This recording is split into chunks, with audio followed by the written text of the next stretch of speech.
ألف لام را تلك آيات الكتاب وقرآن مبين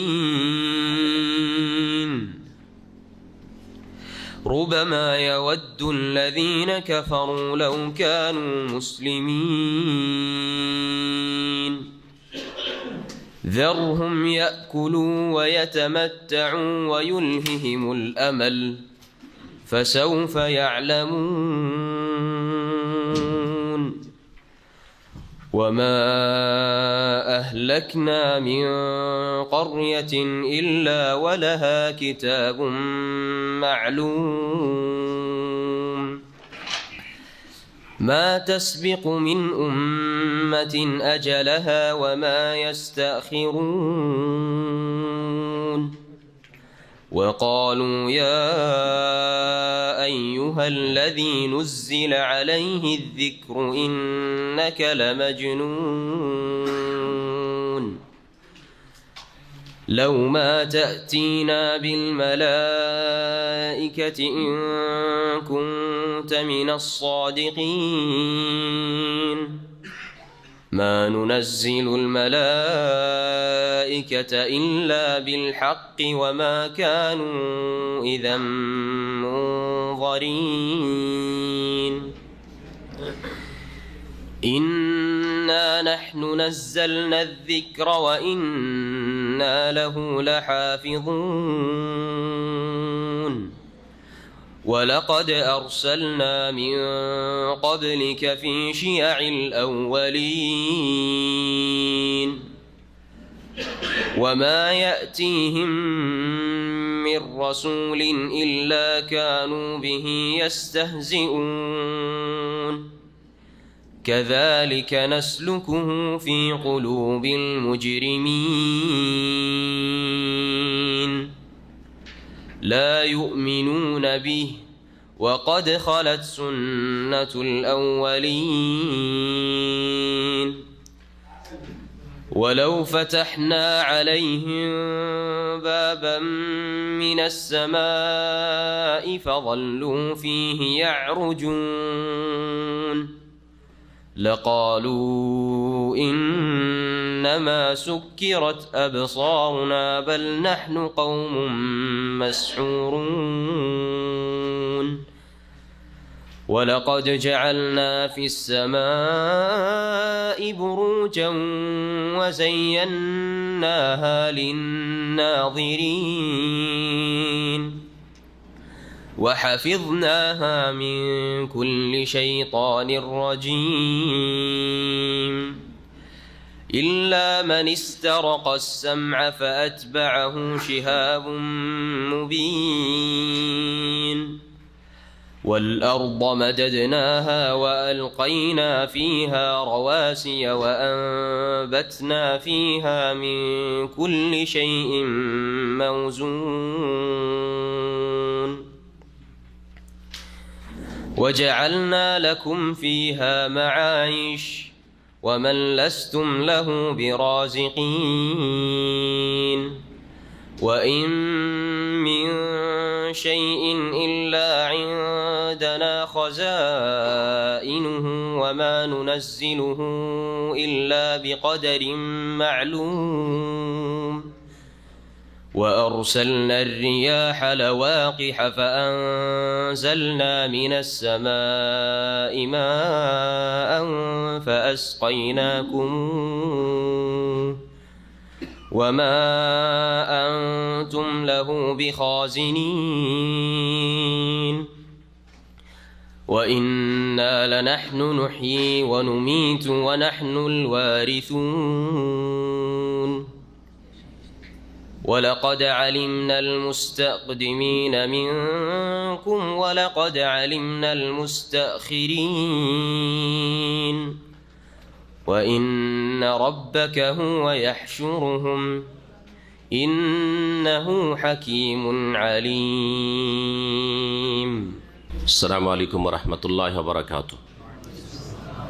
إن الحمد لله نحمده ونستعينه ونستغفره ونعوذ بالله من شرور أنفسنا ومن سيئات أعمالنا من يهده الله فلا مضل له ومن يضلل فلا هادي له وأشهد أن لا إله إلا الله وحده لا شريك له وأشهد أن محمدا عبده ورسوله صلى الله تعالى عليه وعلى آله وصحبه وسلم تسليما كثيرا أما بعد فأعوذ بالله من الشيطان الرجيم بسم الله الرحمن الرحيم ألف لام را تلك آيات الكتاب وقرآن مبين وربما يود الذين كفروا لو كانوا مسلمين ذرهم يأكلوا ويتمتعوا ويلههم الأمل فسوف يعلمون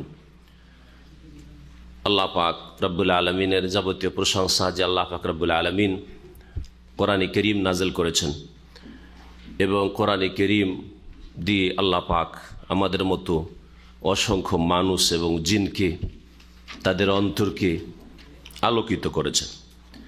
কোরআনে করিম দিয়ে আল্লাহ পাক রব্বুল আলমিন যেমন এক শ্রেণীর মানুষকে তাদের জীবনকে আলোকিত করেছেন, তাদেরকে সম্মানিত করেছেন, ঠিক তেমনি যারা কোরআনে করিমকে অস্বীকার করেছে, কোরআনে করিমের বিধিবিধান আল্লাহর এই সিলেবাসের বাস্তবায়ন করেনি বা বিশ্বাস করেনি, বিশ্বাস করলেও তা মেনে চলেনি, আল্লাহ পাক তাদেরকে ক্ষতিগ্রস্ত করেছেন, লাঞ্ছিত অপদস্থ করেছেন। ওয়ালা ইয়াজিদুল যালিমিনা ইল্লা খাসারা। নবী করিম সাল্লাল্লাহু আলাইহি সাল্লাম বলেছেন, ইন্নাল্লাহ ইয়ারফাউ বিহাযাল কিতাবি আকওয়ামান ওয়া ইয়াদাউ বিহি আখারিন। নিঃসন্দেহে আল্লাহ পাক এই কিতাব মহাগ্রন্থ আল কোরআন দিয়ে বহু জাতিকে ওপরে উঠিয়েছেন, সম্মানিত করেছেন দুনিয়া এবং আখিরাতে। আল্লাহ পাকের সন্তুষ্টি তারা হাসিল করেছে। সমস্ত রকমের বিপদ, যেই বিপদ তাদের সর্বনাশ করে, তাদের ভবিষ্যৎকে অন্ধকার করে, আর আখিরাতের জীবন হচ্ছে আসল জীবন, তারপরে আল্লাহ পাক নেক লোকদেরকে দুনিয়া থেকে বঞ্চিত রাখেন না।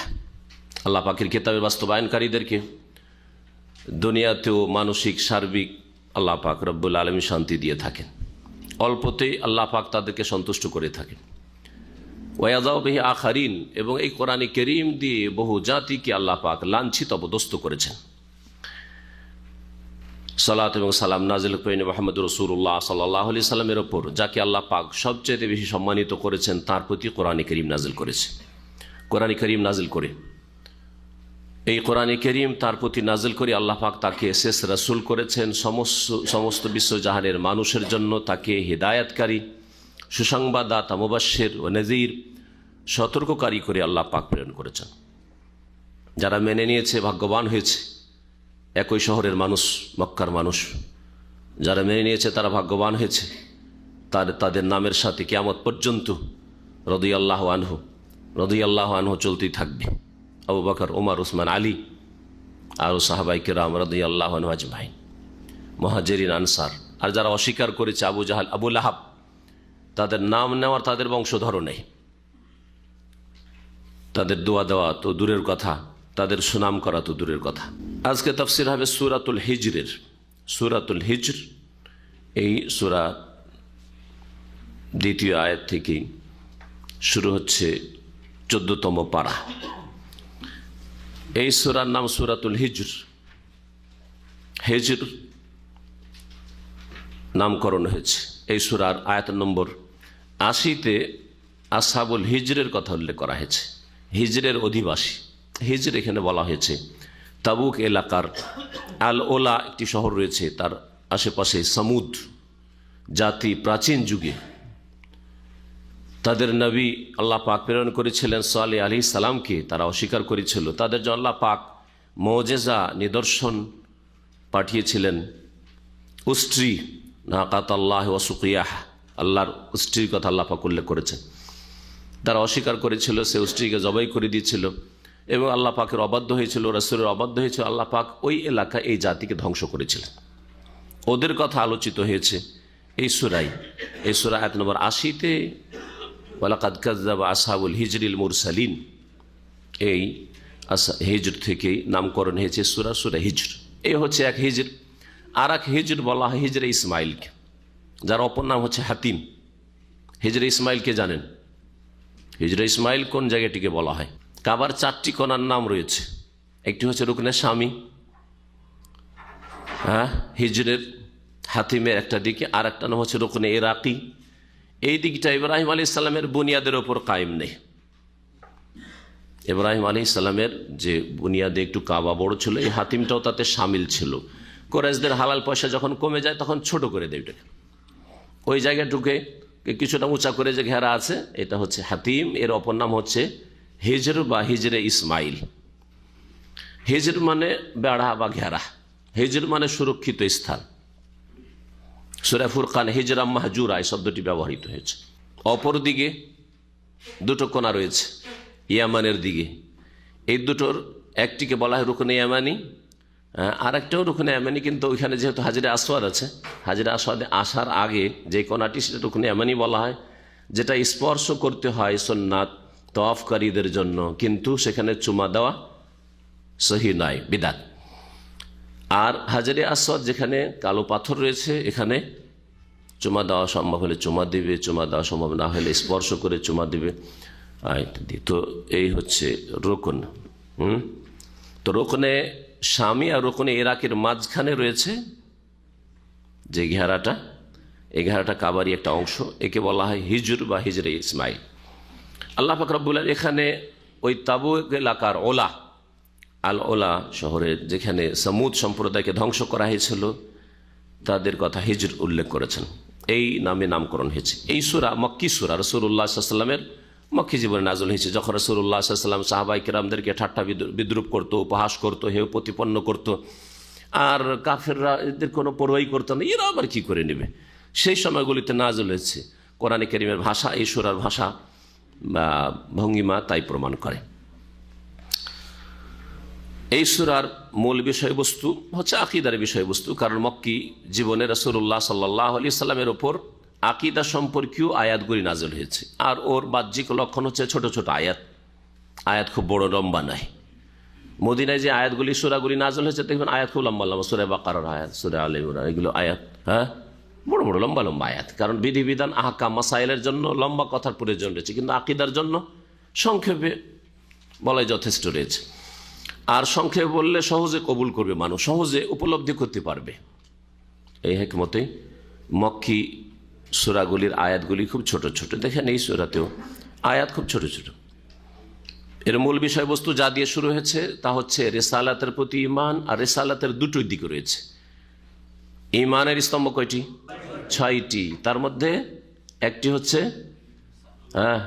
রাসূলগণের প্রতি ঈমান, আরেকটি হচ্ছে কিতাব সমূহের প্রতি ঈমান। তো রিসালার প্রতি ঈমান বললেই দুটো কি শামিল হয়ে যায়, কারণ রিসালাত মানে যাকে রাসূল বানানো হয়েছে, আর যাকে রাসূল বানানো হয়েছে তার কাছে আল্লাহর পক্ষ থেকে বাণী অবশ্যই ওহী এসছে, এই ওহীর নাম হচ্ছে ঈমান বিল কুতুব। এখানে কিতাবের কথা উল্লেখ করা হয়েছে, রাসূলুল্লাহ সাল্লাল্লাহু আলাইহি ওয়াসাল্লামের রিসালাতের কথা উল্লেখ করা হয়েছে। তাফসীর শুরু করি, আল্লাহ পাক ইরশাদ করছেন, বিসমিল্লাহির রহমানির রহিম, আলিফ লাম রা তিলকা আয়াতুল কিতাবি ওয়া কুরআনিম মুবিন। আলিফ লাম রা, আলিফ লাম মিম, হা মিম, এইরকম কাফ, নুন ওয়াল কালাম, একটি, দুটি অক্ষর, তিনটি, চারটি, পাঁচটি, সবচেয়ে বড় হচ্ছে কাফ, হা, ইয়া, আইন, সদ, তাই না, হা মিম, তারপরে আইন, সিন, কাফ, আছে না? জি হ্যাঁ, এগুলিকে হরফে মুকাত্তাত মানে বিচ্ছিন্ন অক্ষর। কোরআনে কারীমের সূরাগুলির বিভিন্ন সূরা, সবগুলি সূরার নয়, বেশ কিছু সূরার শুরুতে আল্লাহ পাক রব্বুল নাযিল করেছেন। এগুলির অর্থ রাসূলুল্লাহ সাল্লাল্লাহু আলাইহি ওয়াসাল্লাম বলেও দেননি নিজে থেকে, আর সাহাবীরা কেউ জিজ্ঞেস করেননি, এই জন্য এগুলির উদ্দেশ্য আল্লাহই ভালো জানেন। তবে এগুলির মাধ্যমে চ্যালেঞ্জ করা হয়েছে, এই কথাটি, এই বিষয়ে যে বলা হয়েছে এটা সবচাইতে সহি কথা। আর এতে আরেকটি জিনিস যেটা রয়েছে সেটা হচ্ছে যে সাধারণ ভাষায় যে মানুষ কথা বলে যে কোনো যুগের, সেই ভাষায় যদি আপনার কোনো কিছু বলেন তাহলে অত মনোযোগী হবে না। কিন্তু যেই ভাষা মানুষ রাত দিন বলে, সচরাচর যে ভাষাগুলি বলে, যেই কথাগুলি বলে, যেইভাবে ধরেন একটা জিনিসের বিজ্ঞাপন দিচ্ছেন, আর বিজ্ঞাপনে সাধারণ ওই আগের যুগে চলে আসছে 50 বছর 100 বছর থেকে বিজ্ঞাপন দেওয়ার তরিকা, ওই তরিকা যদি বিজ্ঞাপন দেন তো ওতে আকর্ষণ নেই। কিন্তু নতুন পদ্ধতিতে একটা কিছু যদি বলেন আকর্ষণ হবে। আজকাল রাস্তাঘাটে দেখবেন অ্যাডভার্টাইজগুলোতে, এতে নতুন নতুন পদ্ধতিতে সামান্য জিনিসের অ্যাডভার্টাইজ করছে, প্রচার করছে, কিন্তু এমনভাবে করছে অসাধারণ ভাষা দিয়ে যাতে আকর্ষণ হয় মানুষের, সবাই যেন দেখে আরে কথাটা কি লিখছে।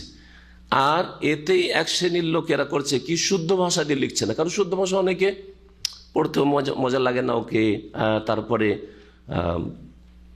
বুঝেও না, অনেকে অনেক জাহেল আছে, আর বুঝলেও পড়তেও ভালো লাগে না, শুনতে ভালো লাগে না, আর শুদ্ধ ভাষার সাথে তাদের সম্পর্ক নেই। কিন্তু মাতৃভাষা মাতৃভাষা মজা লাগে সবাইকে, আঞ্চলিক ভাষা সবাইকে মজা লাগে, তাই না? আপনাদেরকে মজা লাগে, আপন আপন অঞ্চলের ভাষা এত মজা লাগে যে মায়ের সাথে, খালার সাথে, বাপের সাথে ওই ভাষা দিয়ে কথা বলবেন, ঠিক না? তো এরা মাতৃভাষা দিয়ে কেউ কেউ বিজ্ঞাপন দেওয়া শুরু করেছে, কারণ ওতে আকর্ষণ রয়েছে। আরে কি লিখেছে দেখো, আরবি নয় এটা, মানে মাতৃভাষা, শুদ্ধ আরবি নয়।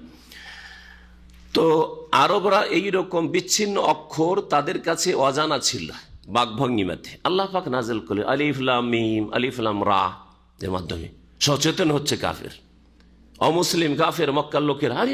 আরে মোহাম্মদ কি বলে, মোহাম্মদ কি শোনায়, আলিফ লাম মিম কাফ কাফ আয়া আইন সদ, আরে কি বলে। যখন একটু সজাগ হলো, সচেতন হলো, তখন আল্লাহ পাকের কথাগুলি, তৌহিদের কথা, রিসালাতের কথা, আখিরাতের কথা, ইমানের কথা, আহকামের কথা, মাসাইলের কথা পেশ করা হচ্ছে যাতে মনোযোগী হয়। আল্লাহ পাক রব্বুল বলছেন আলিফ লাম রা। আর চ্যালেঞ্জ হচ্ছে যে আলিফ থেকে ইয়া পর্যন্ত এই যে অক্ষরগুলি, তার মধ্যে আলিফ লাম রা, আলিফ লাম মিম, এগুলি তোমাদের কাছেও আছে। কোরআনে কারিমে এমন কোন অক্ষর অতিরিক্ত নেই যেই অক্ষরগুলি তোমরা ব্যবহার করতে পারো না। আছে কি? যে অক্ষরগুলি কাফেররা জানে আলিফ থেকে ইয়া পর্যন্ত, ওইগুলি দিয়ে কোরআনে কারিম আল্লাহ পাক রব্বুল আলামিন, কোরআনে কারিম আল্লাহ পাকের কালাম, আল্লাহ পাক নাযিল করেছেন।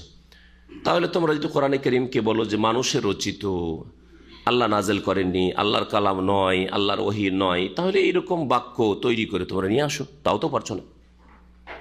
চ্যালেঞ্জে তারা সামনে মোকাবেলা করার জন্য প্রস্তুত হতে পারে নাই। আল্লাহ পাক বলছেন তিলকা আয়াতুল কিতাব, এগুলি হচ্ছে যেগুলি বর্ণনা করা হবে, এগুলি হচ্ছে মহাগ্রন্থের আয়াত, বহুবচন আয়াত, আয়াতনের বহুবচন হচ্ছে আয়াত, মহাগ্রন্থের আয়াত।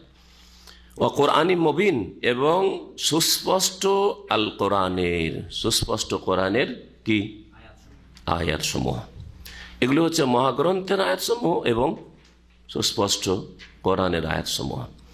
এখানে আল কিতাব আর কোরআনে মুবিন দুটো একই জিনিস না দুটো আলাদা আলাদা জিনিস? একই জিনিসকে বোঝানো হয়েছে না দুটো পৃথক পৃথক জিনিসকে বোঝানো হয়েছে? একই জিনিসকে বোঝানো হয়েছে। তাহলে বোঝা গেল যে মানে এবং, কোরআন, মানে এবং, ওয়া দিয়ে আতফ করলে পরস্পর বিপরীত হয় না, বিরোধী হয় না, যে আগের যেটা বলা হয়েছে সেটা হবে না, এটা সব সময় হয় না। বুঝা গেছে? যেটাই হচ্ছে আল কিতাব মহাগ্রন্থ, সেটাই হচ্ছে কোরআনে মুবিন, সুস্পষ্ট কোরআন, স্পষ্টকারী কোরআন, হক এবং বাতিলের রাস্তাকে স্পষ্ট করেছে। শুধু সুস্পষ্ট না, স্পষ্টকারী। মুবিন আল্লাহ বলেছেন, বাইয়ান বলেননি। বাইয়ান মানে স্পষ্ট, নিজেই স্পষ্ট, আর মুবিন মানে যে নিজেও স্পষ্ট আর অন্যকে স্পষ্টভাবে বুঝাতে পারে, জানিয়ে দিতে পারে, জ্ঞান দিতে পারে। এখানে যেটাই কিতাব মহাগ্রন্থ সেটাই হচ্ছে কোরআনে মুবিন। এইরকমই তো আয়াত রয়েছে, কাদ জাআকুম মিনাল্লাহি নূরুন ওয়া কিতাবুম মুবিন, আল্লাহ পাকের পক্ষ থেকে কাদ জাআকুম, তোমাদের কাছে নিঃসন্দেহে আগমন করেছে, এসে গেছে, মিনাল্লাহ, আল্লাহর পক্ষ থেকে, নূরুন, নূর এসেছে, ওয়া কিতাবুম মুবিন, এবং স্পষ্টকারী কিতাব এসেছে, তাই না? তাহলে এইখানে কি ওই এই কায়দাটি চলবে না, এই নীতিটা চলবে না, যে যেটাই নূর সেটাই হচ্ছে কিতাব? চলবে কিনা? তাহলে বোঝা, এই বহু মুফাসসিরগণ এটাই বলেছেন যে যেটা হচ্ছে কিতাবে মুবিন সেটা হচ্ছে নূর, মানে এখানে আল কোরআনকে কি বলা হয়েছে? নূর বলা হয়েছে। এটা হচ্ছে একটি তাফসীর। সুতরাং বিদআতপন্থীদের শব্দ দিয়েও, শব্দ দিয়ে, এই নূর দিয়েও এই দলিল পেশ করা যে নবী নূরের, নূর আগমন করেছেন মানে নবী নূরের, এটাও তাদের সাব্যস্ত হয় না। তারপরে যদি নূর মানে ধৈরেও দ্বিতীয় তাফসীর যে নূর মানে নবী, এখানে বোঝানো হয়েছে কাদ জাআকুম মিনাল্লাহি নূর, আল্লাহর পক্ষ থেকে নূর এসেছে মানে নবী এসেছেন, ও কিতাবুম মুবিন, এবং স্পষ্ট কিতাব এসেছে। নূর মানে নবী আর কিতাবে মুবিন মানে কোরআনে কারীম। তাহলে আল্লাহ পাক রব্বুল আলামিন এই নূর মানে হেদায়েতের নূর, হ্যাঁ, রাস্তা দেখাবার নূর, জান্নাতের পথের নূর। এই নয় যে শারীরিকভাবে নূর, হ্যাঁ, সৃষ্টিগতভাবে নূর, তিনি নূরের পয়দা, এই কথা তো বোঝানো হয়নি। যদি এই কথাই হয় যে তিনি সৃষ্টিগত, তাকে নূর দিয়ে পয়দা করা হয়েছে, তাহলে অন্য একটি আয়াত নয়, অনেকগুলি আয়াত রয়েছে যেখানে বলা আছে, হে নবী তুমি বলো ইন্নামা আনা বাশারুন মিসলুকুম, আমি তোমাদের মতো মানুষ ছাড়ার কিছুই নই। তো বাশার এক জায়গায়, কয়েক জায়গায় বাশার, আর আরেক জায়গায় নূর মানে বলবেন নূর, নূর থেকে সৃষ্টি নবী। তাহলে কোরআনে কি দ্বন্দ্ব আছে? না আল্লাহ ভুলে গেছেন, এক জায়গায় এক কথা আরেক জায়গায় আরেক কথা? হ্যাঁ, না জেনে শুনে আল্লাহ পাক রব্বুল আলামিন এইরকম পরস্পর বিরোধী কথা নিজের কিতাবে নাজিল করেছেন? এটা অসম্ভব, দুটোই অসম্ভব, তাই না? আল্লাহ পাক রব্বুল আলামিন আরেকটি আয়াতে কোরআনে কারীমকে নূর বলেছেন। কোরআনে কারীমকে কি বলেছেন?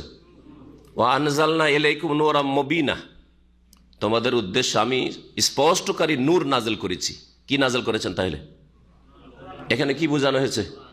কোরআনকে। তাহলে ওই আয়াতে কোরআন বলা হয়েছে। তাহলে বোঝা গেল যে এখানে যখন নূরাম মুবিনা বলে, তো ওই কাদ জাআকুম মিনাল্লাহি নূরুন, ওর মানে হচ্ছে কোরআন। হ্যাঁ, তারপরে যখন কোরআনে কারীমকে নূর বলা হইলে কোনো বিদাতি কথা বলে না, কোরআন নূরের পয়দা, শুনেছেন? হ্যাঁ, না কোরআনকে মখলুক বলছে তারা, মুতাজিলাদের মতো, তাও তো বলছে না, তাই না? তো কোরআন নূরের নয়, কোরআন নূরের নয়। তারপর আল্লাহ বলছে নূরাম মুবিনা, আমি স্পষ্টকারী নূর নাজিল করেছি। তাহলে এই নূর কোরআন কিসের নূর? কোরআন নূর আছে নাকি? হ্যাঁ, কোরআন নূর আছে, হেদায়েতের নূর আছে। সৃষ্টিগতভাবে কোরআন মখলুক না, কোরআন আল্লাহ পাকের সিফাত গুণ। আর কোরআনে কারীম নূর নয় এই অর্থে, হ্যাঁ, তার গুণের দিক থেকে হচ্ছে নূর, কি যে আলো দানকারী, হেদায়েত দানকারী। কোরআনে কারীমে হেদায়েত রয়েছে। আল্লাহ পাক রব্বুল আলামিন তারপরে বলছেন রুবামা ইয়াওয়াদ্দুল্লাযীনা কাফারু লাউ কানু মুসলিমিন। তাহলে এখানে ঈমানের বিষয়, আকীদার বিষয়, কিতাব, এগুলি আল্লাহ পাকের পক্ষ থেকে নাযিল হয়েছে। এই আয়াতগুলি মহাগ্রন্থ আল কোরআন আয়াত, এগুলি মানুষের রচিত নয়। তারপরে আল্লাহ পাক রব্বুল আলামিন আখিরাতের কথা বলছেন, আখিরাতের কথা বলছেন। সেই সময় কাফেরদের দশা কি হবে? বলছেন রুবামা ইয়াওয়াদ্দুল্লাযীনা কাফারু, কোন এক সময় কাফেররা আকাঙ্ক্ষা করবে, কোন এক সময়, ইয়াওয়াদ্দু, ওয়াদ্দা ইয়াওয়াদ্দু মানে হচ্ছে পছন্দ করা, আকাঙ্ক্ষা করা, আক্ষেপের সাথে কোনো কিছু চাওয়া, হাত ছাড়া হয়ে গেছে, আক্ষেপ করছেন, হাই এটা পেলাম না কেন, হইল না কেন, যদি এটা হতো। আল্লাহ বলছেন রোবামা ইয়াওয়াদ্দু। রোবামা শব্দটি শুনে নেন যারা কিছু গ্রামার বুঝেন বা বোঝার চেষ্টা করেন। আসলে এই ছিল রুব্বা। রুব্বা হচ্ছে হারফেজার, 17টি যে হারফেজার রয়েছে তার মধ্যে একটি হচ্ছে রুব্বা। রুব্বাকে বিনা তাসদিদে রোবাও পড়া যায়। রোবা যখন পড়বেন তখন তাতে মা অতিরিক্ত বাড়িয়ে দিতে হবে, রোবা মা। আর রুব্বাতেও মা বাড়ানো যায়, রুব্বা এমনিতে ব্যবহার হয়। রুব্বা রজলিন দাইফুন, রুব্বা রজলিন দাইফিন কওয়িয়ুন, কোন দুর্বল মানুষ শক্তিশালী হয়, এই যে কোন অর্থে বা কখনো অর্থে। এটাকে রুব্বা মাও পড়া যায় আর রোবা মা পড়া যায়। কোরআনে কারীমে বিনা তাসদিদে আল্লাহ এই শব্দটি ব্যবহার করেছেন। রুবামা ইয়াওয়াদ্দুল্লাযীনা কাফারু, কোন এক সময় কাফেররা আশা আকাঙ্ক্ষা করবে, আক্ষেপের সাথে আকাঙ্ক্ষা করবে, চাইবে, লাউ কানু মুসলিমিন, যে তারা যদি মুসলিম হয়ে যেত, দুনিয়াতে মুসলিম হয়ে যদি আল্লাহর কাছে হাজির হইতো, লাউ কানু মুসলিমিন, হাই যদি মুসলিম হয়ে এই আখিরাতে আসতাম, মুসলিম হয়ে আমার মত হইতো, মুসলিম হয়ে যদি আল্লাহর সামনে বিচার দিবসে উপস্থিত হইতে পারতাম, লাউ কানু মুসলিমিন। সেই এমন সময় আকাঙ্ক্ষা করবে আর অতীতের পাপের ওপর আক্ষেপ করবে যখন আর সংশোধনের কোনো সুযোগ নেই। হ্যাঁ, দুনিয়াতে সুযোগ ছিল যে লাউ কানু মুসলিমিন, যদি মুসলিম হয়ে যেতাম ভালো হইতো, তো হয়ে যাও এখন, কিন্তু দুনিয়াতে মুসলিম হয়নি। এই সময়টি কোন সময় ছিল এই সম্পর্কে তাফসীরকারদের নানা মত রয়েছে। একদল বলছেন যখন মৃত্যু মুখে পতিত হবে, আল্লাহর আযাবের ফেরেশতাদেরকে, মালায়েকাদেরকে দেখে নেবে, তখন আক্ষেপ করে বলবে লাউ কানু মুসলিমিন, হাই যদি মুসলিম হয়ে যেতাম, মুসলিম হয়ে মরতে পারতাম। এই একটা। কেউ বলেছে যে না, কবরে যখন তার জিজ্ঞাসা শুরু হবে তখন। কেউ বলেছে বিচার দিবসে আল্লাহর সামনে আসামির কাঠগড়াই কাফের মুশরিক বেদিন বিধর্মী যখন হাজির হবে তখন বলবে লাউকান মুসলিম, হাই মুসলিম হয়ে যদি আসতাম, মুসলিমরা তাদের বিচারে পাশ করে তাদের ডান হাতে আমলনামার তারা যাচ্ছে জান্নাতে, লাউকান মুসলিম, যদি মুসলিম হয়ে যেতাম। কেউ কেউ বলেছেন যখন মুসলিম গুনাহগাররা পর্যন্ত রাসূলুল্লাহ সাল্লাল্লাহু আলাইহি ওয়াসাল্লামের শাফাআত পাবে আর শাস্তি থেকে অব্যাহতি পেয়ে যাবে, তখন আক্ষেপ করবে, হায় যদি আমরা মুসলিম হইতাম তো রাসূলুল্লাহ সাল্লাল্লাহু আলাইহি ওয়াসাল্লামের শাফাআত হইতো, নেক লোকদের শাফাআত হইতো, আম্বিয়াগণের শাফাআত হইতো, লাউকান মুসলিমিন আক্ষেপ করবে। কেউ কেউ বলেছেন যে জাহান্নামে যখন চলে যাবে জাহান্নামীরা, কাফের জাহান্নামীরা, স্থায়ী জাহান্নামীরা, আর মুসলিম ফাসিক গুনাহগার কাবিরা গুনাহ করেছে, সুদখোর ঘুষখোর বেঈমান, হ্যাঁ ফরজ ওয়াজিবাতে যাদের ঘাটতি, এইসব লোকেরা জাহান্নামে যাবে, জাহান্নামে যাবে। তখন বলবে যে আরে তোমরা মুসলিম হয়ে করেছো কি, তোমার বাপ দাদা মুসলিম ছিল, আমার হিন্দু ছিল, খ্রিস্টান ছিল, ইহুদি ছিল, পার্থক্য কি, তোমরাও জাহান্নামে আমরাও জাহান্নামে। তখন আল্লাহ পাক রব্বুল আলামিন রহমত প্রাধান্য পাবে, ইন্না রাহমাতি সাবাকাত আলা গাযাবি, আমার রহমত, আমার ক্রোধ, আমার গজবের উপর প্রাধান্য পাবে, অগ্রাধিকার পাবে। আল্লাহ পাক বলবেন যে আমার রহমতে মুমিন যারা তৌহিদ প্রতিষ্ঠা, মুমিন মানে মুশরিক আবার শিরকি আকীদার লোক না, সহি আকীদার তৌহিদ ছিল কিন্তু ফরজ ওয়াজিবে ঘাটতি ছিল, হারাম কাবিরা গুনাহ করে গেছে, জাহান্নামে জ্বলবে কিছুকাল, দীর্ঘকাল। আর তারপরে তাদেরকে আল্লাহ তাঁর রহমতে যখন জাহান্নাম থেকে বের করে জান্নাতের হুকুম করবেন, ওই কাফের আসামিরা চিরকালের জাহান্নামীরা দেখবে যে আমাদের চোখের সামনে থেকে এই মুসলিম জাহান্নামীরা ছিল, এরা উঠে উঠে চলে গেল রে, এরাকে আল্লাহ জান্নাত দিয়ে দিল। রুবামা ইয়াওয়াদ্দুল্লাযীনা কাফারু লাউ কানু মুসলিমিন, সেই দিন আক্ষেপ করে বলবে যে হাই আমরাও যদি মুসলিম হইতাম তো আমাদের ওপর আল্লাহ পাকের রহম হইতো, আর আজকে আমরাও জাহান্নাম থেকে উঠে জান্নাতে যাওয়ার সুযোগ পেতাম। এই যতগুলি তাফসির করা হয়েছে এক একটি করে তাফসির না করে সবগুলি হইতে পারে, কারণ একাধিকবার, রুবামা মানে একবার শুধু হয় না, হ্যাঁ কোনো সময়, একাধিক সময় হইতে পারে। এই রুব্বা শব্দটি দুই অর্থে ব্যবহার হয়, পরস্পর বিরোধী, অধিকাংশের ক্ষেত্রে ব্যবহার হয়, আবার অল্প সময়ের ক্ষেত্রে ব্যবহার হয়। কি মানে, যদি বলেন রুব্বা রাজুলিন দাইফিন কাওয়িয়ুন, কখনো কখনো দুর্বল মানুষও শক্তিশালী হয়ে যায়, অসুস্থ তারপরে শক্তিশালী, তাই না, কখনো কখনো হয়, তো অল্পর অর্থ আসলো। আর কখনো অধিকাংশের অর্থ হয়, অধিকাংশ সময় এই অর্থ ব্যবহার হয়ে থাকে রুব্বা মানে। তো এখানে অল্প বা কিছু সময়ের অর্থে ব্যবহার হয়েছে। কোনো কোনো সময় এরকম হবে, এমন এক সময়গুলি আসবে যে সময়গুলিতে কাফের তামান্না করবে, আকাঙ্ক্ষা করবে, মনের কামনা বাসনা প্রকাশ করবে যে হায় লাউ কানু মুসলিমিন, তারা যদি মুসলিম হয়ে যেত। আল্লাহ পাক বলছেন নবী সাল্লাল্লাহু আলাইহি ওয়াসাল্লামকে যারহুম, এদেরকে ছেড়ে দাও, মানে উপেক্ষা করো, জবরদস্তি করার কিছু নেই। ইয়াকুলু, এদেরকে খেতে দাও, খেতে থাক, এরা ভক্ষণ করতে থাক। ওয়াতামাত্তাউ, এবং ভোগ বিলাস করতে থাক, তামাত্তু মানে ভোগ বিলাস করা। ওয়ায়ুলহিহিমুল আমাল, এবং এদের মিথ্যে আশা এদেরকে উদাসীন করে রাখুক। আল্লাহ ইউলহি মানে হচ্ছে গাফিল, উদাসীন করে রাখা। আল্লাহ কুমুত্তাকাসুর, আল্লাহ কুম, কুম এখানে জমির, আল্লাহ কুম, তো আল্লাহ হচ্ছে বাবে ইফাল থেকে মাজির শেখা, আর এখানে ইউলহি, আল্লাহ ইউলহি, ইউলহি হিমুল আমাল, তাদেরকে উদাসীন করে রাখুক তাদের মিথ্যে আশা। আমাল বলা হচ্ছে উচ্চ আকাঙ্ক্ষা, বড় বড় আকাঙ্ক্ষা, কাজকর্ম না করে আশা আকাঙ্ক্ষা করা, হ্যাঁ, ইমানবিহীন, আমলবিহীন, নামাজ নেই, তৌহিদ নেই, সুন্নত নেই, আল্লাহর ভয় নেই, কাবিরা গুনাহ থেকে বাঁচেন না, পর পর গুনাহ হয়েই যাচ্ছে, তওবা নেই, আর আশা করে বসে আছেন যে মুসলিম তখন জান্নাত পাবো, একে বলা হয় আমল। এটা হচ্ছে ভ্রান্ত মিথ্যা আশা, মিথ্যা আশা।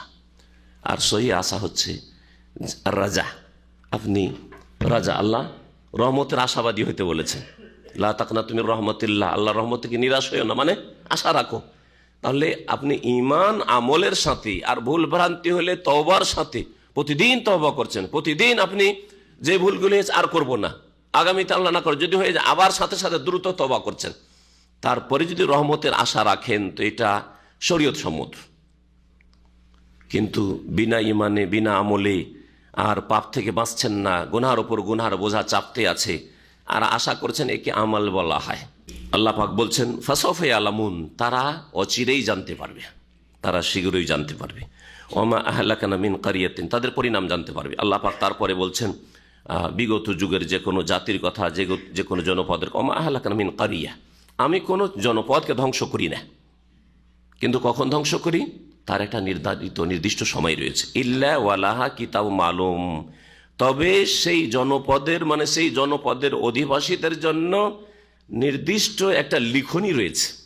আল্লাহ পাক লিখে রেখেছেন এতদিন এই জাতিকে, এই সম্প্রদায়কে ছাড় দেওয়া হবে, আর তারপরে ধরা হবে, অমোক সময় এদেরকে ধরা হবে। এইরকম পরিস্থিতি গিয়ে এতদিন ছাড় দেওয়া হবে, 100 বছর, 200 বছর, 400 বছর, আল্লাহ পাক ছাড় দেন, ছেড়ে দেন না। রাশিয়ার কমিউনিস্টদেরকে, সোভিয়েত ইউনিয়নের কমিউনিস্টদেরকে আল্লাহ পাক 70 বছর জুলম অত্যাচারে ছাড় দিয়েছেন। মোগলদেরকে আল্লাহ পাক 800 বছরের মুসলিম শাসকদেরকে ছাড় দিয়েছেন, ছেড়ে দেননি। এরকম প্রতিটি জাতিকে আল্লাহ পাক রব্বুল আলামিন ছাড় দিয়েছেন। কাফের মুশরিকদেরকে, মক্কার মুশরিক কাফেরদেরকে 300 বছর আল্লাহ ছাড় দিয়েছেন, 300 বছর আর শিরক করতে থেকেছে। রাসূলুল্লাহ সাল্লাল্লাহু আলাইহি ওয়াসাল্লাম আগমনের সাথে আর মক্কা বিজয়ের সাথে, বদর ওহুদ, তারপর মক্কা বিজয়ের সাথে এদের সর্বনাশ হয়েছে। যে কোনো জাতির জন্য কিতাবুন মালুম, নির্দিষ্ট লিখনি রয়েছে। মা তাসবিকু মিন উম্মাতিন আজালাহা মা ইস্তাখির, আল্লাহ পাক বলছেন কোন জাতি তাদের নির্ধারিত সময়কে অগ্র পশ্চাৎ করতে পারবে না।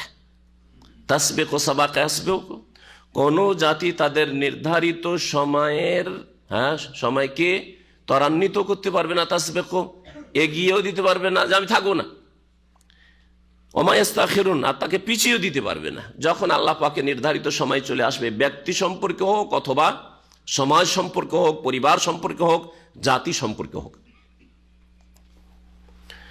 ওয়াকালু, কাফের মুশরিকরা রাসূলুল্লাহ সাল্লাল্লাহু আলাইহি ওয়াসাল্লামকে ঠাট্টা বিদ্রূপ করে বলতে, ইয়া আইয়ুহাল্লাযী নুযিলা আলাইহি যিকরু, হে ওই ব্যক্তি, ও হে, ইয়া আইয়ুহাল্লাযী, এটা হচ্ছে বাকভঙ্গিমা কেমন, যেমন আমরা বাংলা বলতে ও হে, ঠাট্টার ছলে, ও হে ওই মানুষ, আল্লাযী নুযিলা আলাইহি যিকরু, যার উপর নাকি কোরআন নাযিল হচ্ছে।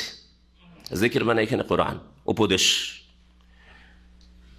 ওহে ওই ব্যক্তি যার উপর নাকি কোরআন নাযিল হচ্ছে, ইন্নাকা লামাজনুন, নিঃসন্দেহে তুমি পাগল, নিঃসন্দেহে তুমি একজন পাগল। রাসূলুল্লাহ সাল্লাল্লাহু আলাইহি ওয়াসাল্লামকে তারা পাগলও বলতো, আবার পরস্পর বিরোধী কথা, কবিও বলতো। আরে পাগল আবার কবি হইতে পারে নাকি? যেদিন কাজী নজরুল ইসলাম আমের অবস্থা খারাপ হয়েছে, সেদিন আর কাব্য রচনা করতে পারেনি, ঠিক না? তাহলে পাগল আবার কবি হইতে পারেনি, যতদিন পাগল ছিল না ততদিন কাব্য রচনা করেছে। পরস্পর বিরোধী কথা না? তারপরে গণক, সাহের, জাদুকর, জাদুকর কি করে হইতে পারে একজন পাগল? ও পাগলের তো কোনো সংকল্প নেই, তো কি করে জাদু করবে? আর কি করে গণকের মন্ত্রতন্ত্র করবে? সে তো তোর কোনো সংকল্পই নেই তার। এগুলো আসলে হেও প্রতিপন্ন করার জন্য। আপনি যদি একা হন আর গ্রামের লোক আপনার সবাই বিরোধী হয়, 1 2 5 জন, আপনারা তো আপনাদেরকে প্রথম ঠাট্টা উপহাস করে আপনাকে কি করতে চায়, আপনি যে কাজটা করতে চান, বলতে চান, সেটা থেকে বিরত রাখতে চান। আপনি সহি আকীদার কথা বলেন আর সহি সুন্নাতের কথা বলেন, শিরক বিদআতের সম্পর্কে যদি আপনি কিছু বলেন যেগুলো শিরক, এগুলো বিদআত, তো আপনাকে পাগল বানিয়ে দিবে গ্রামের মানুষ। এটা হচ্ছে বদ চরিত্র মানুষদের চরিত্র। এটা হেও প্রতিপন্ন করে একে একে এমন পাগল বানিয়ে দাও যে আর লজ্জায় কিছু বলবে নাই, চুপ হয়ে যাবে। তো রাসূলুল্লাহ সাল্লাল্লাহু আলাইহি ওয়াসাল্লাম সাহাবায়ে কেরামকে এভাবে চুপ করাবার চেষ্টা করেছিল। এরা সব পাগলের দল। লাউ মা তাতিনা বিল মালাইকাতি ইন কুনতুম মিনাস সাদিকিন, হে নবী তুমি যদি সত্যবাদী হও, সত্যবাদীদের অন্তর্ভুক্ত হও, তো লাউ মা তাতিনা বিল মালাইকা, ফেরেশতাদেরকে কেন আমাদের কাছে নিয়ে আসছো না? যদি আসলেই তুমি রাসূল হও, তো আল্লাহর পক্ষ থেকে আল্লাহর ফেরেশতা পাঠিয়ে দিক, আর ফেরেশতা এসে বলুক যে এই মুহাম্মদ হচ্ছে রাসূল। আল্লাহ পাক রব্বুল বলছেন মা নুনাজ্জিলুল মালাইকাতা ইল্লা বিল হক, যথাযথ কারণ ছাড়া আমি ফেরেশতাদেরকে নামাই না। বিশেষ অবস্থা ছাড়া, বিশেষ কারণ ছাড়া আল্লাহ ফেরেশতাদেরকে, মালাইকাদেরকে আকাশ থেকে মানুষের উদ্দেশ্যে নামান না। আল্লাহ পাক যেমন নামিয়েছেন ওহুদে, নামিয়েছেন হুনাইনে, আল্লাহ পাক রব্বুল বিশেষ সময়। আল্লাহ পাক যেসব জাতিকে ধ্বংস করেছেন তখন ফেরেশতা পাঠিয়েছেন। লূত আলাইহিস সালামের জাতিকে ধ্বংস করার জন্য আল্লাহ পাক ফেরেশতা পাঠাচ্ছেন। ফেরেশতা মেহমান হয়ে ইব্রাহিম আলাইহিস সালামের বাড়িতে আসছে, আবার ওখান থেকে যাচ্ছেন লূত আলাইহিস সালামের এলাকায়, এইভাবে আল্লাহ পাক যথাযথ কারণ বিল হক, যথাযথ কারণ ছাড়া আল্লাহ পাক এমনি এমনি ফেরেশতা চাইবে যে ফেরেশতা এসে সার্টিফাই করুক যে মোহাম্মদ হচ্ছে রসুল, তাহলে মানবো, এইরকম পাঠাবেন না। আর যদি আল্লাহ পাঠিয়ে দেন আর তারপরে না মানো, তোমাদের একজন না মানে, তো কোনো কল্যাণ নেই, তোমাদের ধ্বংস করে আল্লাহ ছাড়বেন। আর আল্লাহ তোমাদের উপর এখনো দয়া করতে চান, ধ্বংস করতে চান না। আসলে এই কথা এখানে বলতে চেয়েছেন আল্লাহ। তাই বলছেন ওমা কানু এজাম মুনজারুন, ওমা কানু এজাম মুনজারিন। আর যদি এজান মানে যদি ফেরেশতা নেমে চলে আসে, তাহলে তাদেরকে ছাড় দেওয়া হবে না, তাদেরকে ছাড় দেওয়া। ফেরেশতা চলে আসলো, বলল তাদেরকে হ্যাঁ যে কোরআন সত্য, নবী সত্য, মোহাম্মদ সাল্লাল্লাহু আলাইহি ওয়াসাল্লাম নবী হচ্ছেন, আর তারপরে কেউ মানলে না, ওমা কানু এজাম মুনজারিন, তাহলে তাদেরকে আর ছাড় দেওয়া হবে না, অবসর দেওয়া হবে না। ইন্না নাহনু নাযালনা যিকরা ওয়া ইন্না লাহু লাহাফিজুন, সূরা হিজর আয়াত নম্বর 9। এই আয়াতে আল্লাহ পাক রব্বুল আলামিন কোরআনে কারীমের হেফাজতের, সংরক্ষণের নিজেই দায়িত্ব নিয়েছেন স্বয়ং। সারা বিশ্বের সমস্ত মুসলিম যদি কোরআন থেকে হাত উঠিয়ে নেয় যে আমরা কোরআনের হেফাজত করতে পারবো না, কোরআন ছাপাতে পারবো না, পড়তেও পারবো না, মুখস্থ করতে পারবো না, আল্লাহ হেফাজত করবেন। সারা বিশ্বের সমস্ত মুসলিম না, মুসলিম কাফের সবাই মিলে যদি কোরআনের শব্দে বিকৃতি ঘটাতে চায়, বাক্যে বিকৃতি ঘটাতে চায়, তো পারবে না, অসম্ভব। আল্লাহ পাক হেফাজতের দায়িত্ব দিয়েছেন। হেফাজত মানে শুধু কপির হেফাজতের না, হ্যাঁ, শব্দের হেফাজতের আল্লাহ দায়িত্ব নিয়েছেন। কোন একটা শব্দে হেরফের রদ বদল করতে পারবে না।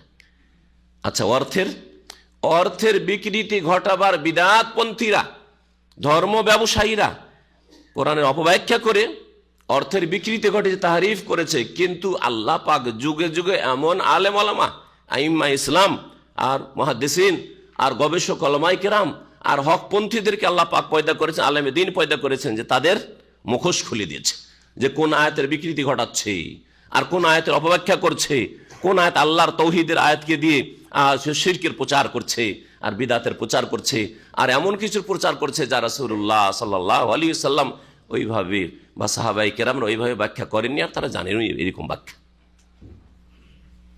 যেমন পীর মুরিদির ব্যবসা কোরআন থেকে, পীর ধরার অকাট্য দলিল কোরআন থেকে, আউযুবিল্লাহ আউযুবিল্লাহ। কোরআনের অর্থের বিকৃতি, শব্দের বিকৃতি ঘটাতে পারেনি। কোন জায়গায় পীর শব্দ নিয়ে আসক্ত দেখি, কোন জায়গায় কোরআনে কারিমে তাসাউফ শব্দ নিয়ে আসক্ত, সুফিইজম, সুফিয়াত এই শব্দটি নিয়ে আসক্ত দেখি। অসম্ভব। শব্দে বিকৃতি ঘটাতে পারবে না, কিন্তু অর্থে বিকৃতি ঘটিয়েছে। ইহসান মানে ফালা তুযাক্কু আনফুসাকুম হুয়া আ'লামু মানে তাকা তাজকিয়া নফস ওয়া ইউযাক্কিহিম ওয়া ইউআল্লিমুহুম তাজকিয়া নফস মানে সুফিইজম আর হুলুল আর ওয়াহদাতুল উজুদ আর তাসাউরের শেখ আর তাসাউরের কি বলছে ফানাফিল ফিশ শেখ আর ফানাফির রসুল আর ফানাফিল্লাহ। আউযুবিল্লাহ। কোথায় কুফরি কথা আর কোথায় কোরআনে কারীম তৌহিদ নিয়ে এসেছে। তো অর্থের বিকৃতি ঘটাবার চেষ্টা করেছে। তারপরে আলেম ওলামাদেরকে আল্লাহ পাক আইম্মায়ে হক যুগে যুগে থাকবে, লা তাযালু তায়ফাতুম মিন উম্মতি যাহিরিনা আলাল হক লা ইয়াদুররুহুম মান খাযালাহুম হাত্তা ইয়াতি আমরুল্লাহ ওয়া হুম আলা যালিক ওয়া হাত্তা তাকুমাস সাহ। অন্য হাদিসে রয়েছে আমার উম্মতে একটি দল, লা তাযালু তায়ফাতুম মিন উম্মতি যাহিরিনা আলাল হক, সত্যের উপর বিজয়ী থাকবে, সত্য কথা প্রচার করতে থাকবে। লা ইয়াদুররুহুম মান খাযালাহুম, যারা তাদেরকে অপদস্থ লাঞ্ছিত করতে চাইবে, গালমন্দ করতে চাইবে, অপমান করতে চাইবে, কখনো তাদেরকে অপদস্থ করতে পারবেন না। হাত্তা ইয়াতি আমরুল্লাহ, যতক্ষণ পর্যন্ত আল্লাহর কিয়ামতের নির্দেশ না আসবে। হাত্তা তাকুমাস সাহ, অন্য রিওয়ায়াতে রয়েছে যতক্ষণ পর্যন্ত কিয়ামত না আসছে। আর কিয়ামতের আগে কোরআন উঠে যাবে, দিন উঠে যাবে, লা ইয়াবকা মিনাল ইসলাম ইল্লা ইসমু, নাম শুধু থেকে যাবে।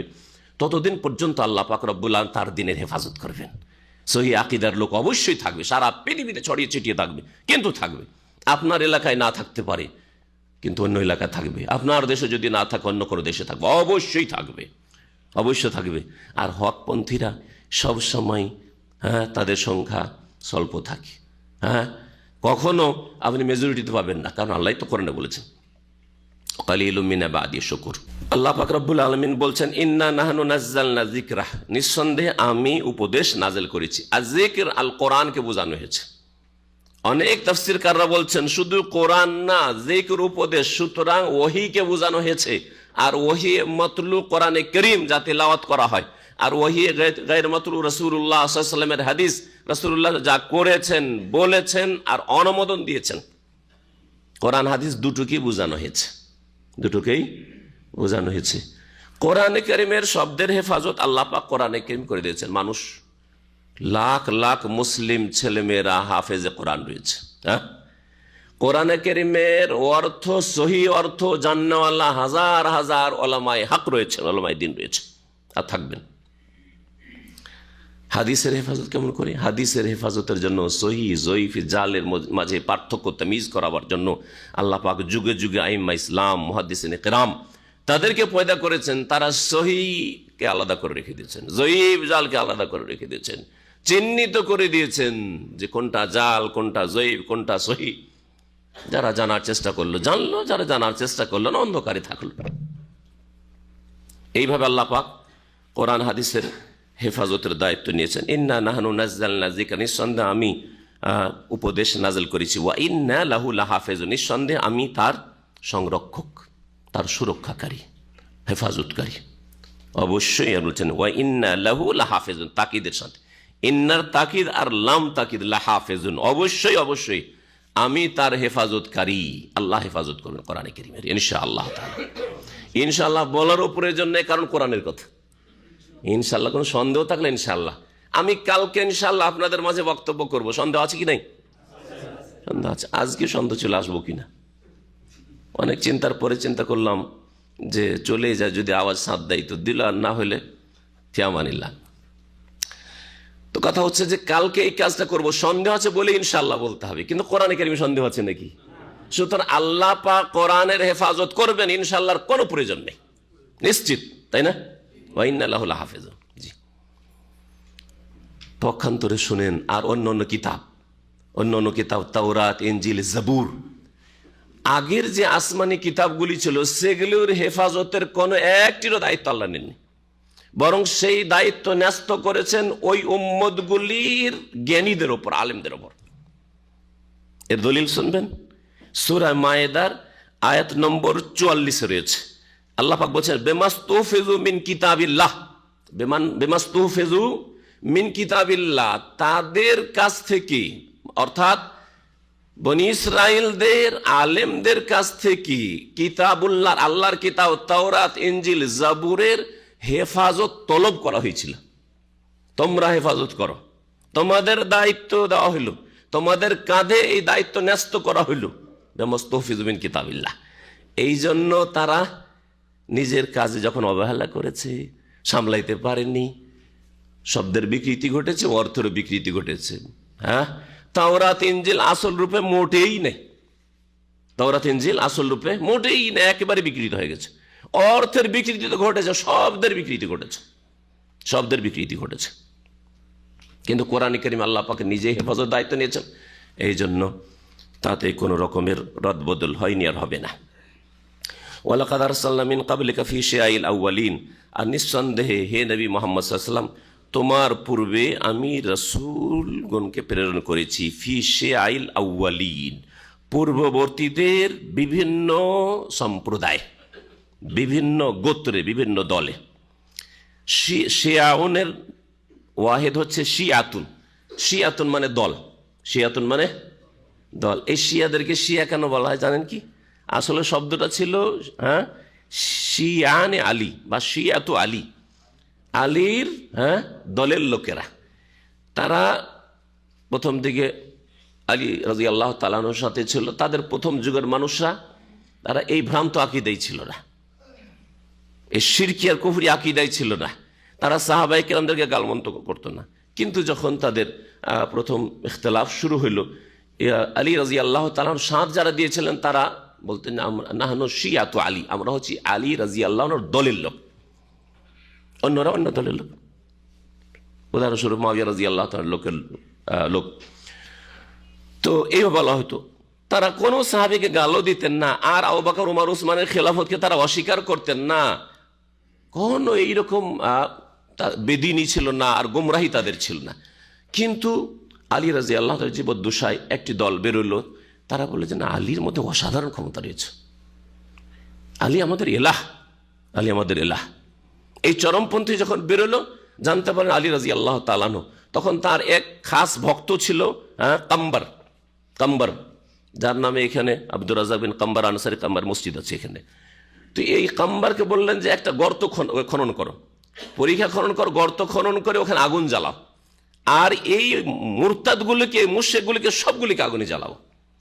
আলী রাদিয়াল্লাহু তাআলা এই হাদিস জানা ছিল, লা তুআযিবু বিআযাবিল্লাহ, আল্লাহর আযাব দিয়ে, আগুন দিয়ে কাউকে আযাব দিও না, এই হাদিসটা তারা জানা ছিল না। আর তিনি শাস্তি দিতে চেয়েছেন, কঠিন শাস্তি, মারবো কিন্তু এদেরকে কঠিন শাস্তি দিয়ে মারি। সবগুলোকে আগুনে নিক্ষেপ করা হয়েছিল, জ্বালানো হয়েছিল। পরে যখন তাকে আব্দুল্লাহ বিন আব্বাস বা অন্য কোনো সাহেব বললেন যে নবী সাল্লাল্লাহু আলাইহি ওয়াসাল্লাম থেকে আমি এই হাদিসটা শুনেছি, তখন তিনি আক্ষেপ করেছিলেন যে আমার যদি জানা থাকতো তাহলে তাদেরকে হত্যা করতাম, তাদেরকে আগুনে পুড়াইতাম না। কিন্তু জ্বালিয়েছেন না, হত্যা তো করেছেন, যেভাবে হোক না কেন হত্যা করেছেন কিনা।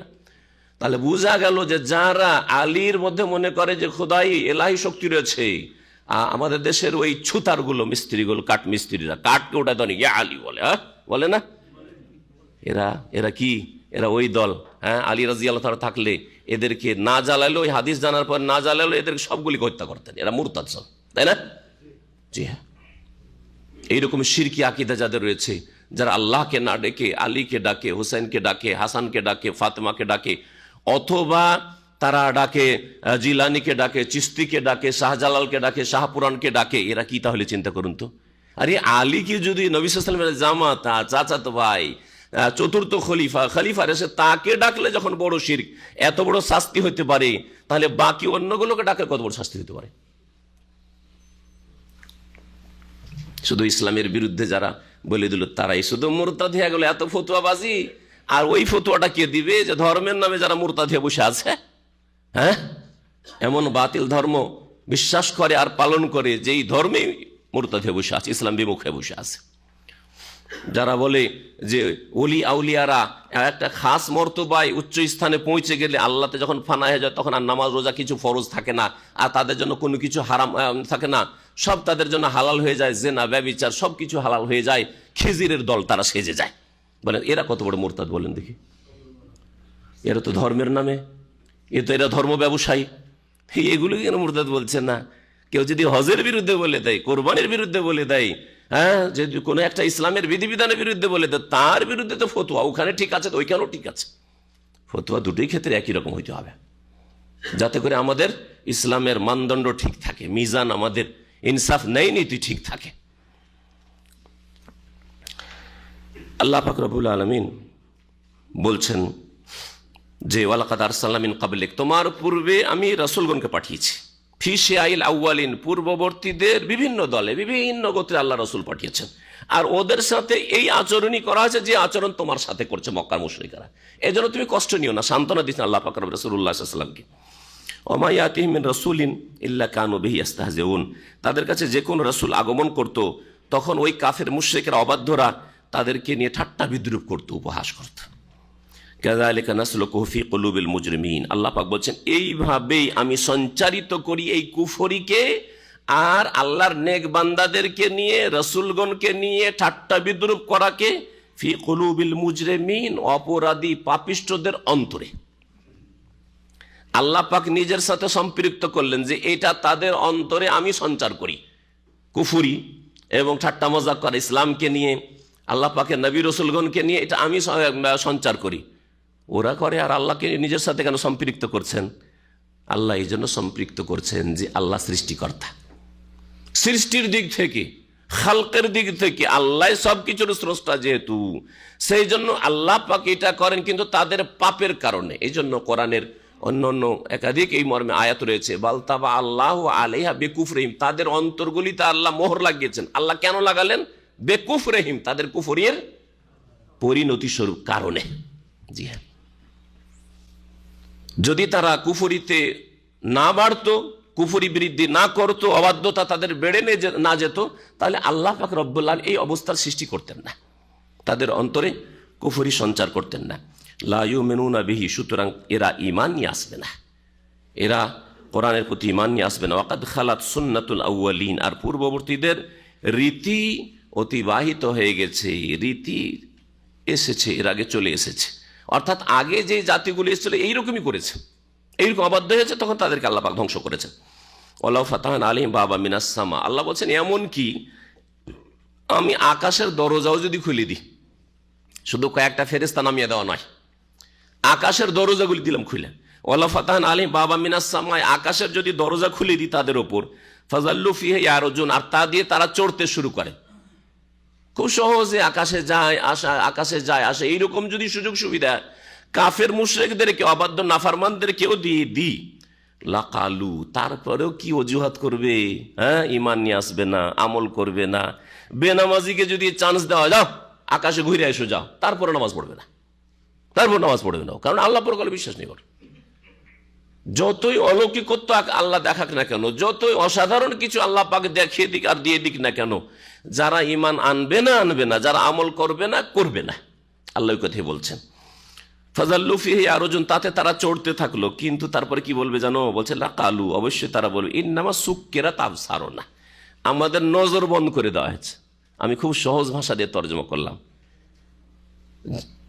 জাদু যারা দেখাইতে আসে, গ্রামে গঞ্জে জাদু দেখাইতে আসে না, জাদু দেখাইতে আসার পরে সুবহানাল্লাহ, এমনিতেও দেখতাম যে রসগোল্লা খাওয়াচ্ছে, অথবা একটা ম্যাচেসের মধ্যে থেকে বিড়ি সিগারেট বের করে দিচ্ছে, দেখালো যে দেখো ম্যাচেস আছে, হ্যাঁ, দিয়ে সলাই, আর তারপরে তাতে একবার বিড়ি, একবার সিগারেট, একবার কি দেখাচ্ছে, রসগোল্লা সবকে খাওয়াচ্ছে, মাটির গুলি থেকে বানাইলো আর রসগোল্লা খাওয়াচ্ছে, দেখেছেন? দেখেন নাই?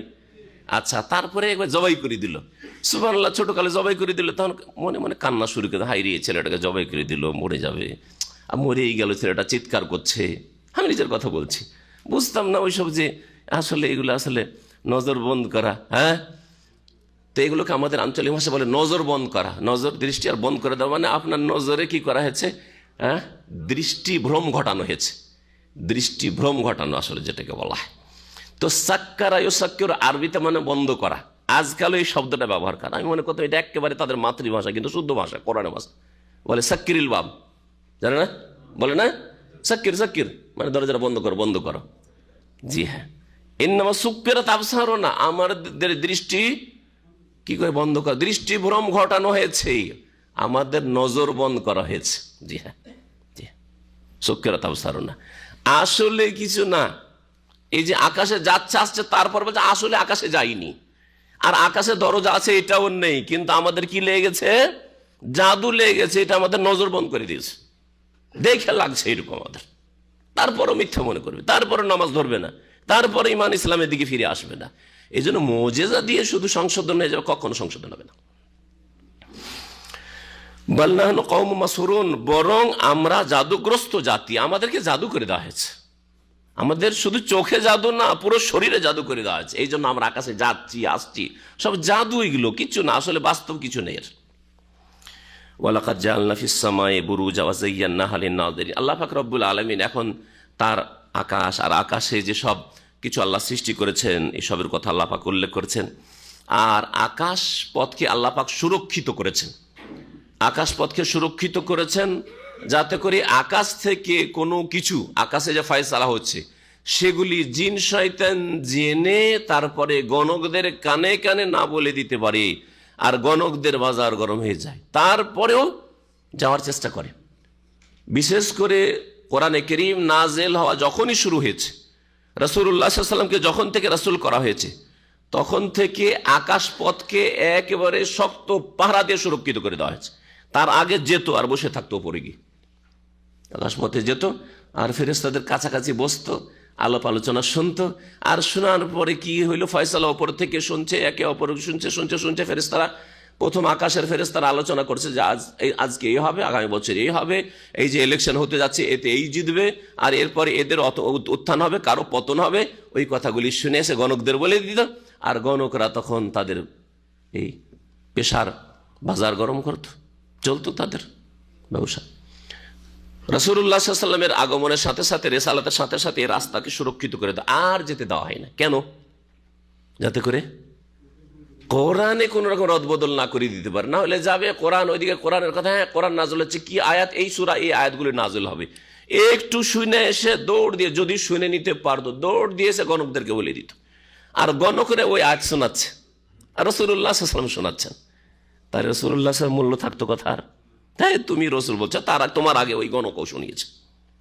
আপনার কাছে একটা খবর কেউ গুরুত্বের সাথে, আর শুনেছেন এরকম আজকে একটা শ্রীকোতে ঘটনা ঘটেছে, আপনি এমন করে শোনাতে চাইছেন যেন আপনি একটা গুরুত্বপূর্ণ সংবাদ দিচ্ছেন, আর তারপর যেন ঘটনা শুনে ও এটা তো আমি কালকেই শুনেছি, আপনার কথা কিছু গুরুত্ব থাকলো না, তাই না? কোনো গুরুত্ব থাকলো না। এইরকম একেবারে যেন হালকা না করে দেওয়া হয়। আর কোরআন হেফাজত যেন থাকে, কোরআনের ওহির যেন হেফাজত হয়। এই জন্য আকাশ পথে জিন শয়তানগুলি যাওয়ার চেষ্টা করলে তাদেরকে উল্কাপিণ্ড দিয়ে আঘাত করে ধ্বংস করে দেওয়া হতো, জ্বালিয়ে দেওয়া হয়। কেউ পালিয়ে আসতে সক্ষম হয়, আর কেউ কেউ পাগল হয়ে যায়, হয় জ্বলে যায় আর নয় পাগল হয়ে যায়, আর না হলে পালিয়ে আসতে সক্ষম হয়। যেমন সহিহ বুখারীতে মর্মে লম্বা হাদিস রয়েছে। আল্লাহ পাক রব্বুল আলামিন বলছেন, ওয়ালাকাদ জাআলনা ফিস সামাই বুরুজা, নিঃসন্দেহে আমি আকাশে বুরুজ সৃষ্টি করেছি, গ্রহ নক্ষত্র সমূহ সৃষ্টি করেছি। বুরুজের বহু বচন হচ্ছে বুরুজ। আজকাল বুরুজ কাকে বলা হচ্ছে? হ্যাঁ, টাওয়ার, ইংরেজিতে টাওয়ার, আর আরবিতে কি বলা হচ্ছে? বুরজ, বুরজুদ দাম্মাম, দাম্মাম টাওয়ার বলা হচ্ছে। হ্যাঁ, বুরজুল খলিফা, আল খলিফা টাওয়ার। হ্যাঁ, আরো কি কি বুরজ আছে, সব রিয়াজে আছে। হ্যাঁ, বুরজ, বুরজ মানে টাওয়ার। তো টাওয়ারকে বুরজ কেন বলা হচ্ছে? বারাজা ইয়া বুরুজু মানে হচ্ছে প্রকাশ হওয়া। বারাজা বুরুজ মানে হচ্ছে প্রকাশ হওয়া, জাহির হওয়া। আর টাওয়ার গোটা শহরের মধ্যে প্রকাশ পায়, দূর দূর থেকে দেখতে পাওয়া যায়, রে ওইটা, এইটা হচ্ছে অমুক টাওয়ার, এটা হচ্ছে অমুক হোটেল, হ্যাঁ, তাই না? দূর থেকে দেখা যায়। এই জন্য টাওয়ারগুলিকে আজকাল বুরজ বলা হচ্ছে। এই জাহির হওয়া, প্রকাশ করা বা প্রকাশ হওয়া, এই অর্থে যেহেতু বারাজিম, সেই জন্য মহিলাদের বেহায়া বেপর্দা হওয়াকে তাবাররুজ বলা হয়েছে কোরআন ভাষায়। ওয়াকারনা ফি বুয়ুতিকুন্না ওয়ালা তাবাররাজনা তাবাররুজাল জাহিলিয়াতিল ওলা। ওয়াকারনা ফি বুয়ুতিকুন্না, হে নারী জাতি, তোমরা তোমাদের বাড়িতেই অবস্থান করো, বিনা কাজে বাইরে যেও না। হ্যাঁ, কাজে যেতে পারবে কিন্তু সুরক্ষিতভাবে যাবে, দূরে যেতে হলে মাহরামের সাথে। আর কাছে গেলেও ফিতনা মুক্ত হয়ে যাবে, আকর্ষণের সাথে যাবে না, অলংকার দেখিয়ে যাবে না, প্রকাশ করে যাবে না, ইত্যাদি ইত্যাদি, ফিতনার কারণ না হয় অন্যের জন্য, বা নিজেও ফিতনায় না পড়ে। তোমরা বাড়িতে অবস্থান করো, এটা হচ্ছে আসল। মেয়েদের বাড়িতে থাকায় আসল, চাকরি করা আসল নয়, মেয়েদের নেতৃত্বে যাওয়ায় আসল নয়, মেয়েদের রাস্তাঘাটে, কলেজ আর কারখানাতে কাজ করে আসল না। আসল হচ্ছে ওয়াকারনা ফি বুয়ুতিকুন্না। আল্লাহ যিনি সৃষ্টি করেছেন নারী জাতিকে, তিনি ভালো করে জানেন যে কোথায় তাদের সার্বিক মঙ্গল রয়েছে। ওয়াকারনা ফি বুয়ুতিকুন্না ওয়ালা তাবাররুজনা তাবাররুজাল জাহিলিয়াতিল উলা। আর প্রাচীন যুগে, জাহিলিয়াত বর্বরতার যুগে আর পাপের যুগে যে বেহায়া বেপর্দা হয়ে চলাফেরা করতো মহিলারা, ওই রকম তো না, বেহায়া বেপর্দা চলাফেরা করিও না, তাবাররুজ না। হ্যাঁ, তাবাররুজ মানে তাহলে নিজেকে প্রকাশ করা, নিজের অলংকার প্রকাশ করা, শরীর প্রকাশ, পেট প্রকাশ করা, আর রান প্রকাশ করা, পা প্রকাশ করা। মহিলাদের মাথা থেকে পা পর্যন্ত সবটাই ঢেকে রাখার বস্তু। নবী সাল্লাল্লাহু আলাইহি ওয়াসাল্লাম বলছে, আল মারআতু কুল্লুহা আওরা, নারী জাতি হচ্ছে ঢেকে রাখার বস্তু। তো আল্লাহ বলছেন, আকাশে কি সৃষ্টি করেছি? হ্যাঁ, বুরুজ। এই বুরুজের সহি তাফসীর সবচাইতে হচ্ছে গ্রহ নক্ষত্র, যেগুলি প্রকাশ্য। এত দূর থেকে দেখতে পাচ্ছেন, এটা অমুক তারা, এটা অমুক গ্রহ, আর এটা হচ্ছে আপনার সূর্য চন্দ্র, সবগুলিকে সামিল।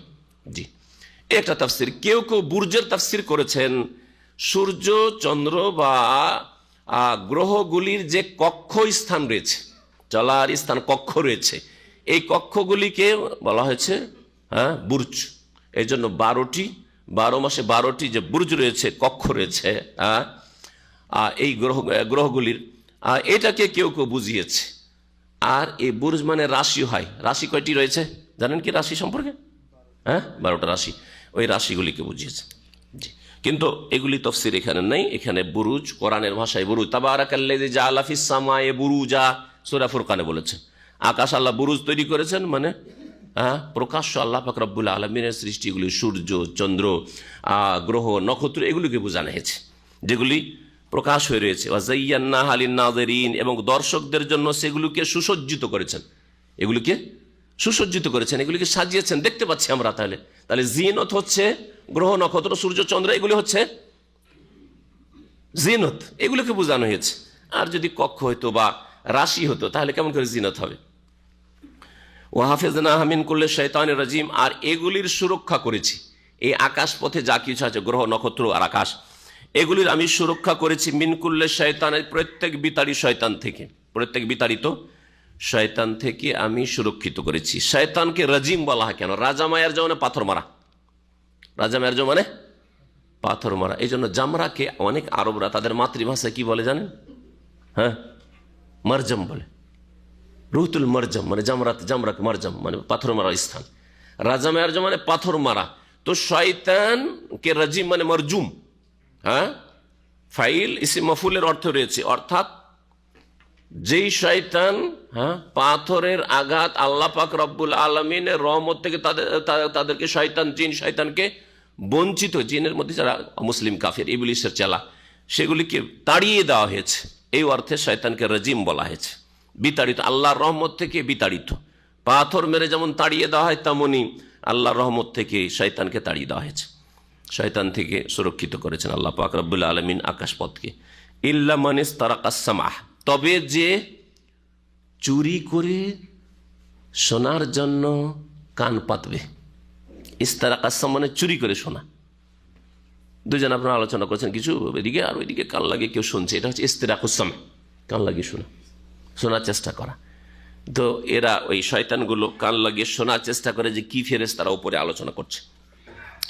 যখনই ওরা চেষ্টা করে চুরিয়ে শোনার, ফাতবাহু শিহাবুম মুবিন, তখন স্পষ্ট উল্কাপিণ্ড তাদের পশ্চাৎ ধাবন করে, তাদের পিছু করে। আতবাইদু মানে পিছে ধাওয়া করা। জি হ্যাঁ। ওয়াল আরদা মাদাদনাহা, এবং জমিনকে সম্প্রসারিত করেছি। ওয়াল কাইনা ফিহা রাওয়াসি, আর তাতে স্থাপিত করেছি আমি আল্লাহ এই জমিনে রাওয়াসি। রাওয়াসি মানে জাবাল মানে কি পাহাড়, হ্যাঁ পর্বত। জেবাল বহু বচন, আর রাসিয়াতনের বহু বচন হচ্ছে রাওয়াসি, পর্বতমালা, বড় বড় পর্বত আল্লাহ পাক রব স্থাপিত করেছেন। ও আম্বাতনা ফিহা মিন কুল্লি শাইইন মাওজুন, আর তাতে আমি উদ্গত করেছি প্রত্যেক বস্তু থেকে সুপরিমিত ভাবে। মাওজুনুন ওজন থেকে, যে ওজন করা হয় সুপরিমিত। কতটা ওজন? 5 কিলো মানে 5 কিলো, হ্যাঁ পরিমাণ জানা আছে। এখানে মওজুন মানে সুপরিমিত। আল্লাহ পাক রব্বুল আলামিন প্রত্যেক বস্তুকে উদ্গত করেন, যে উদ্ভিদ, ঘাস, পাত, ফসল যা কিছু আল্লাহ পাক উদ্গত করেছেন তা হচ্ছে সুপরিমিত। ওয়াজআলনা লাকুম ফিহা মাআইশা, আর এই পৃথিবীতে তোমাদের জন্য জীবিকার ব্যবস্থা করেছি। মাঈশাতনের বহু বচন হচ্ছে মাঈশ, যার দ্বারা মানুষ জীবন উপকরণ যেটাকে বলা, যার দ্বারা মানুষ জীবিকা নির্বাহ করতে পারে, যা খেয়ে পান করে জীবিকা নির্বাহ করতে পারে। আমাল্লাস্তুম লাহু বিরাজিকিন, এবং ওইসব তোমাদের জন্য রিজিকের ব্যবস্থা করেছি, মাঈশা জীবন উপকরণ ব্যবস্থা করেছি, এবং ওই সব লোকদের জন্য বা ওই সব সৃষ্টির জন্য ব্যবস্থা করেছি যাদেরকে তোমরা রিজিক দাও না, আমি আল্লাহ দিই। আর এরা কারা? আবার একদল বলছেন দাস দাসীকে বোঝানো হয়েছে, কারণ মনে করে যে তো আমার দাস দাসী, ওর ইনকাম তো সবকিছু আমার, আমি ওকে খেতে না দিলেও খেতে পাবে কোথায়? তো আল্লাহ বলছেন দেখো তোমাদের বাড়ির চাকর নকর দাস দাসীদেরকে তোমরা খেতে দাও না, আমি আল্লাহ খেতে দিই। এরকমই অসহায় ছেলে মেয়ে যারা দুর্বল, এখনো কাজের যোগ্য হয়নি, আপনার ছেলে মেয়ে, আমাল্লাস্তুম লাহু বিরাজিকিন, এগুলোকে তোমরা রিজিক দাও না। মনে করছে আমি বাপ খাওয়াচ্ছি, হ্যাঁ চাচা খাওয়াচ্ছি, মামা খাওয়াচ্ছি এতিমকে, না না না না, আমি আল্লাহ রিজিক দিচ্ছি, আমি আল্লাহ রিজিক দিচ্ছি। তোমাকে মাধ্যম করেছি ওর রিজিক পৌঁছানোর জন্য, কিন্তু রিজিক দাতা আল্লাহ পাক রব্বুল আলামিন। রিজিকের দ্বার আল্লাহ পাক সবার জন্য খোলা রেখেছেন। আর একটি তাফসীর হচ্ছে চতুষ্পদ জন্তু। কেউ কেউ বলেছেন না, চতুষ্পদ জন্তু তো গৃহপালিত পশু, মানুষ বাড়িতে যেসব পোষে, গরু, ছাগল, উট, এগুলিকে খাওয়াই, বলছে তোমরা খাও না, আমি আল্লাহ খাওয়াই, ওই খাদ্যের ব্যবস্থা আমি করি। ওয়াইম মিন শাইইন ইল্লা ইনদানা খাজ, এমন কোন সৃষ্টি নেই যে যার ভান্ডার আমার কাছে নেই। আল্লাহ বলছে এমন কিছু নেই যার ভান্ডার আমার কাছে। তাহলে আল্লাহ পাক রব্বুল আলামিন এই কথা বলছেন এমন কোন মানুষ নেই যার রিজিকের ভান্ডার নেই। মানুষ ছাড়াও এমন কিছু নেই সারা পৃথিবীতে, আল্লাহ ছাড়া সবকিছু সেই, সবার রিজিক। গাছপালা রিজিকের ব্যবস্থা, গাছের জন্য যে রসের প্রয়োজন হবে, হ্যাঁ আপনার শস্য ক্ষেত খামারের জন্য যে রসের প্রয়োজন, পানির প্রয়োজন হবে, সবকিছু রিজিক আল্লাহর কাছে আছে। ইল্লা ইনদানা খাজাইনুহু, তার খাজানা ভান্ডার আমার কাছে রয়েছে, আল্লাহ বলছেন। তাহলে আল্লাহর কাছে আপনার আমার ছেলে মেয়েদের রিজিক আছে, আপনি কেন নিজের কাঁধে চাপিয়ে নিচ্ছেন মূর্খামি করে, আর বলছেন আমি খাওয়াইতে পারবো না, সেজন্য আমার 2টো ছেলে মেয়ে যথেষ্ট, একটি যথেষ্ট। এর চাইতে বড় গুমরা আর কি আছে, যার আল্লাহর ভরসাই নেই, যে নিজে আব্দুর রাজ্জাক না হয় নিজেই রাজ্জাক হয়ে বসে আছে, নিজেই নাকি রিজিক দাতা হয়ে গেছে, আল্লাহর নাম নিজে কেড়ে নিয়েছে। তাগুত নয়। লা হাওলা ওয়ালা কুওয়াতা ইল্লা বিল্লাহ। যদি কেউ মনে করে যে আমি আমার ছেলে মেয়েকে আমি রিজিক দিচ্ছি, তো তাগুত, সে আল্লাহর নাম নিজের জন্য কেড়ে নিল। সেও তো মুখে বলছে না, কিন্তু কাজে বলছে, তার বিশ্বাসে বলছে যে আমি খাওয়াচ্ছি, সেজন্য পারবো না আমি ছেলে মেয়ে মানুষ করতে, সেজন্য আমি ছেলে মেয়ে নিই না। আল্লাহ বলছেন যে আমি একসাথে দিয়ে দিই না। একসাথে দিয়ে দিলে পাপের কাজে ব্যবহার বেশি শুরু হয়ে যাবে। আল্লাহ